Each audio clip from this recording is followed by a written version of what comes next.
Happy new year స్వామి. ఆంగ్ల నూతన సంవత్సర శుభాకాంక్షలు. అలానే ఆడియన్స్ కూడా ఆంగ్ల నూతన సంవత్సర శుభాకాంక్షలు.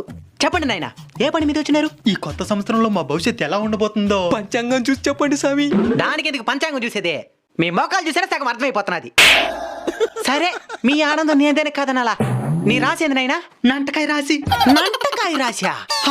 ఎప్పుడు చూసినా బొక్కలలోనే ఉంటుంది స్వామి. చేతులు కూడా 2 కత్తిరిగోళ్ళు మారుకుంటుంది. అది కర్కాటక రాశిరా. ఆ రాసే స్వామి. నీదేవ రాశిరా? తక్కిడి రాసి. తక్కిడా? తక్కిడి. ఒరేయ్, అది తులా రాశిరా. చూడండి స్వామి. చూసారులేకనా, మీరు 2024 సంవత్సరంలో కూడా ఇదే మరి జాతకం చూపించుకున్నారు కదా? చూపించుకున్నాను స్వామి. ఏం చెప్పినారు అప్పుడు? ప్రయోజకులు అవుతారని చెప్పినారు స్వామి. కానీ పనికి మాలలో అయినాం. 2023లో కూడా అట్నే చెప్పినారు. కానీ మా జీవితంలో మాత్రం ఎలాంటి మార్పులే. ఎందుకు వస్తుంది? ఏమి స్వామి? తెల్లారితో ఎన్ని గంటలకు లేస్తావా? 10 గంటల కంటే లేసేస్తాను స్వామి. లేసేం పని